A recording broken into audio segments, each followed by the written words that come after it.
പ്രാണന്റെ ഉടയവനേ,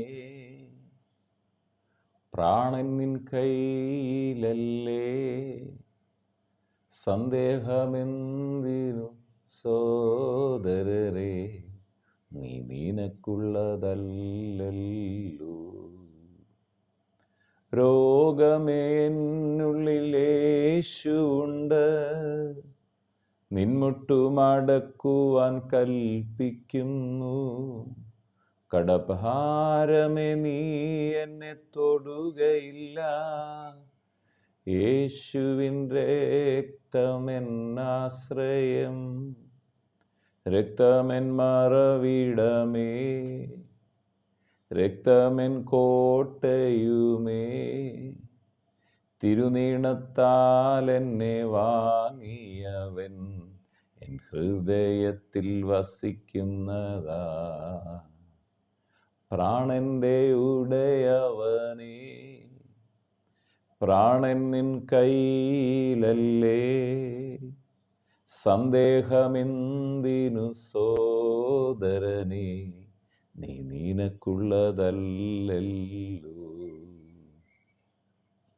നദി നിന്നെ കവിയില്ല സോദരനേ, എരുതി അണഞ്ഞിടും വൻ ശക്തിയാൽ, അലറുന്ന സിംഹങ്ങൾ മിണ്ടാതെയായി, തീർന്നിടും അതിബലം നിന്നുള്ളിലേ. ചുഴലിക്കൊടുങ്കാറ്റതോ വൻതീരമാലകളോ, പടകിനോടടുക്കുവാൻ കഴിവതില്ല, എൻ നായകൻ യേശുവുണ്ട്. പ്രാണന്റെ ഉടയവനേ, പ്രാണൻ നിൻ കയ്യിലല്ലേ, സന്ദേഹമെന്തിനു സോദരനേ, നീ നിനക്കുള്ളതല്ലല്ലോ, നീ നിനക്കുള്ളതല്ലല്ലോ. വീണ്ടും വരുന്ന യേശു ക്രിസ്തുവിൻ്റെ നാമത്തിലുള്ള സ്നേഹവന്ദനം ഈ പ്രഭാതത്തിൽ എല്ലാ പ്രിയപ്പെട്ടവരെ അറിയിക്കുന്നു. യിരെമ്യാ പ്രവാചകന്റെ പുസ്തകം 32-ാമത്തെ അധ്യായം 27-ാമത്തെ വചനം ഇങ്ങനെ പറയുന്നു: ഞാൻ സകല ജഡത്തിൻ്റെയും ദൈവമായ യഹോവ ആകുന്നു, എനിക്ക് കഴിയാത്ത വല്ല കാര്യവും ഉണ്ടോ? ലൂക്കോസ് സുവിശേഷത്തിൽ മറിയോട് ദൂതൻ അരുളപ്പാട് പറയുമ്പോൾ മറിയം ഇത് തന്നെ ചോദിക്കുന്നു: ഇതെങ്ങനെ സംഭവിക്കും? എങ്ങനെയാണിത് സംഭവിക്കുന്നത്? അപ്പോൾ ദൂതൻ പറയാണ്, പരിശുദ്ധാത്മാവ് നിന്റെ മേൽ വരും, അത്യുന്നതൻ്റെ ശക്തി നിന്റെ മേൽ നിഴലിടും. മറിയുടെ വിവാഹ നിശ്ചയം കഴിഞ്ഞിട്ടേ ഉള്ളൂ. അപ്പോൾ നീ പരിശുദ്ധാത്മാവിനാൽ ഗർഭം ധരിക്കും, നിനക്കൊരു കുഞ്ഞിനെ ലഭിക്കും, അവൻ യേശു എന്ന് പേർ വിളിക്കണമെന്ന് ചോദിക്കുമ്പോൾ മറി ഇതെല്ലാം ചോദിച്ചിട്ട് ഇതെങ്ങനെ സംഭവിക്കുമെന്ന് ചോദിക്കുമ്പോൾ ദൂതൻ പറഞ്ഞൊരു മറുപടിയാണ് ഈ വചനത്തിലൂടെയും ഉള്ളത്. ദൂതൻ ഇതാ പറഞ്ഞു: ദൈവത്തിന് ഒരു കാര്യവും അസാധ്യമല്ലല്ലോ. ഇന്ന് എന്നെ കേൾക്കുന്ന പ്രിയപ്പെട്ടവരെ, നിങ്ങൾ കടന്നു പോകുന്ന വിഷയങ്ങൾ എന്തായിക്കോട്ടെ, രോഗത്തിൻ്റെ അവസ്ഥ എന്തായിക്കോട്ടെ, എത്ര ഭീകരമായിക്കോട്ടെ, വൈദ്യശാസ്ത്രം ഉപേക്ഷിച്ചതായിക്കോട്ടെ, നിങ്ങൾ സാമ്പത്തികമായി തകർന്നതായിക്കോട്ടെ, മക്കളാൽ ഉപേക്ഷിക്കപ്പെട്ടവരായിക്കോട്ടെ, ആരും നിങ്ങൾക്കില്ലയോ? ഇന്ന് പകൽ ഞാൻ നിങ്ങളോട് പറയാം, ദൈവം സർവശക്തനാണ്. ദൈവത്തിന് കഴിയാത്ത ഒരു കാര്യമില്ല. നിങ്ങളുടെ മക്കളെ മാനസാന്തരപ്പെടുത്താൻ, രൂപാന്തരത്തിലേക്ക് കൊണ്ടുവരുവാൻ, നിങ്ങളുടെ ഭർത്താവിനെ സൗഖ്യമാക്കാൻ, ആ മദ്യപാനത്തെ വിടുവിക്കാൻ. നിങ്ങൾ ചിലപ്പം ചോദിക്കും, ഇതെങ്ങനെ സംഭവിക്കും? ഇതെങ്ങനെയാണ് ഈ വിടുതൽ സംഭവിക്കുന്നത്? ഈ ശരീരത്തിൽ എങ്ങനെയാണ് ഈ വിടുതൽ സംഭവിക്കുന്നത്? എൻ്റെ ഭവനത്തിൽ എങ്ങനെയായി വിടുതൽ നടക്കുന്നതെന്ന് നിങ്ങൾ ചോദിക്കും. പക്ഷെ വചനം പറയുകയാണ്, ഞാൻ സകല ജഡത്തിൻ്റെയും ദൈവമായ യഹോവയാകുന്നു, ഞാൻ സകലരുടെയും ദൈവമാകുന്നു. എന്നിട്ട് പറയാണ്, എനിക്ക് കഴിയാത്ത കാര്യം വല്ലതുമുണ്ടോ? ദൈവത്തിന് അസാധ്യമായ കാര്യങ്ങളൊന്നുമില്ല. എന്നെ കേൾക്കുന്ന പ്രിയപ്പെട്ടവരെ, നിങ്ങൾ ചിലപ്പോൾ ജപ്തിയുടെ വക്കിലായിരിക്കാം. പക്ഷേ ഇന്ന് പ്രഭാതത്തിൽ ധൈര്യത്തോടെ ഞാൻ പറയട്ടെ, ദൈവത്തിന് അസാധ്യമായത് ഒന്നുമില്ല. എല്ലാം ദൈവത്തിന് സാധ്യം. മനുഷ്യർക്ക് അസാധ്യമെങ്കിലും ദൈവത്തിന് സകലവും സാധ്യം. യെരമ്യാ പ്രവാചകന്റെ ഈ പുസ്തകം തന്നെ അതിൽ 33-ാം അധ്യായത്തിൽ 6-ാം വാക്യത്തിൽ ഇതാ പറയുന്നത്, ഇതാ ഞാൻ രോഗശാന്തിയും ആരോഗ്യവും വരുത്തി അവരെ സൗഖ്യമാക്കുകയും സമാധാനത്തിൻ്റെയും സത്യത്തിൻ്റെയും സമൃദ്ധി അവർക്ക് വെളിപ്പെടുത്തുകയും ചെയ്യും. ഇന്ന് കേൾക്കുന്ന ഈ വചനം കേൾക്കുന്ന ഓരോ പ്രിയപ്പെട്ടവരോടും ദൈവത്തിൻ്റെ വാഗ്ദത്തമാണ്. ബൈബിളിൽ അനവധി വാഗ്ദത്തങ്ങളുണ്ട്. ഏതാണ്ട് 5000-ൽ പരം വാഗ്ദത്തങ്ങൾ വിശുദ്ധ വേദപുസ്തകത്തിൽ പറഞ്ഞിരിക്കുന്നു. ആ വാഗ്ദത്തങ്ങളെല്ലാം ദൈവമക്കൾക്കുള്ളതാണ്. 5467 വാഗ്ദത്തങ്ങൾ വേദപുസ്തകത്തിൽ പറഞ്ഞ് അത് മുഴുവൻ നമുക്കുള്ളതാണ്. ഇതൊരു വാഗ്ദത്തമാണ്. ഇതൊന്ന് ആമീൻ പറഞ്ഞ് ഏറ്റെടുത്താൽ എല്ലാ വാഗ്ദത്തങ്ങളും അത് ഊവെന്ന് തന്നെ അത് സംഭവിക്കുക തന്നെ ചെയ്യും. ഇത് നിങ്ങൾ പൊയ്ക്കൊണ്ടിരിക്കുന്ന സാഹചര്യം, ആ രോഗത്തിൻ്റെ അവസ്ഥ, ആ സാമ്പത്തിക വിഷയം, അതിൻ്റെ പ്രതികൂലം, അസാധ്യതകളെല്ലാം കണ്ടുകൊണ്ടിരിക്കുന്നെങ്കിൽ നോ, ദൈവത്തിന് സകലവും കഴിയും. യേശു ചോദിക്കുക, എനിക്ക് കഴിയാത്ത വല്ല കാര്യമുണ്ട്? നിങ്ങളുടെ കരൾ സൗഖ്യമാക്കാൻ, നിങ്ങളുടെ കിഡ്നി സൗഖ്യമാക്കാൻ, നിങ്ങളുടെ ലിവർ സൗഖ്യമാക്കാൻ, നിങ്ങളുടെ പാൻക്രിയാസ് സൗഖ്യമാക്കാൻ, നിങ്ങളുടെ വളഞ്ഞ അസ്ഥിയെ നിവർത്താൻ ദൈവത്തിന് സാധ്യമല്ലേ? യെസ്. ഇന്ന് ഞാൻ പകൽ നിങ്ങളോട് സംസാരിച്ചുകൊണ്ടിരിക്കുമ്പം വൈദ്യശാസ്ത്രപ്രകാരം എൻ്റെ നട്ടെൽ ഉപയോഗിച്ച് എനിക്ക് ഇനിയും ഈ ഭൂമിയിൽ കുനിഞ്ഞൊരു തൂവൽ പോലും എടുക്കാൻ കഴിയത്തില്ലെന്ന് വൈദ്യശാസ്ത്രം വിധി എഴുതിയ ഒരാളാണ്.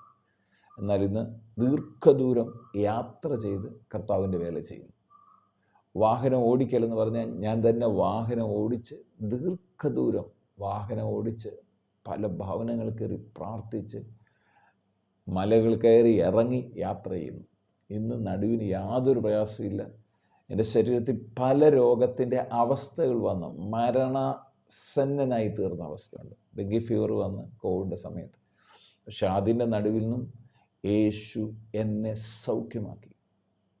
മരുന്നിന് ചെയ്യാൻ കഴിയാത്തത്, നമ്മുടെ പ്രിയപ്പെട്ടവർക്ക് ചെയ്യാൻ കഴിയാത്തത് ഇന്ന് നിങ്ങൾ വിശ്വസിച്ചാൽ ദൈവത്തിന് ചെയ്യാൻ കഴിയും. ഈ വാഗ്ദത്വമൊന്ന് വിശ്വസിച്ച് ആമീൻ പറഞ്ഞ് ഏറ്റെടുക്കാൻ റെഡിയായാൽ, ഇതാ ഞാൻ രോഗശാന്തിയും ആരോഗ്യവും വരുത്തി അവരെ സൗഖ്യമാക്കുകയും സമാധാനത്തിൻ്റെയും സമാധാനത്തിൻ്റെയും സത്യത്തിൻ്റെയും സമൃദ്ധി വെളിപ്പെടുത്തുകയും ചെയ്യും. വലിയൊരു സമൃദ്ധി, സമാധാനം, സത്യം. സമാധാനം എന്ന് പറഞ്ഞാൽ എന്താ? എല്ലാ വിഷയങ്ങൾക്കും വിടുതലായ ഒരവസ്ഥയാണ്. എൻ്റെ സമൃദ്ധിയും വെളിപ്പെടുത്തും. സമാധാനം വെളിപ്പെടുത്തുന്ന യേശു ക്രിസ്തു നിന്നോട് കൂടെയിരിക്കും. ലോകാവസാനത്തോളം എല്ലാ നാളും കൂടെ ഇരിക്കാമെന്ന് പറഞ്ഞ കർത്താവ് ഇന്ന് പകൽ നിങ്ങളോട് കൂടെ ഇരുന്ന് നിങ്ങളുടെ വിഷയങ്ങൾക്ക് അത്ഭുത വിടുതൽ തരും. ദൈവത്തിന് കഴിയാത്തൊരു കാര്യമില്ല, അസാധ്യമായതൊന്നുമില്ല. ഇന്നൊന്ന് വിശ്വസിച്ചാട്ടെ. യേശു ക്രിസ്തുവിൻ്റെ നാമത്തിൽ നിങ്ങളൊന്ന് വിശ്വസിച്ചാട്ടെ. ആ നാമത്തിൽ പിതാവിനോടൊന്ന് പ്രാർത്ഥിച്ചാട്ടെ. നിങ്ങളുടെ വിഷയം മാറുന്നത് കാണാം. ധൈര്യപ്പെടുക.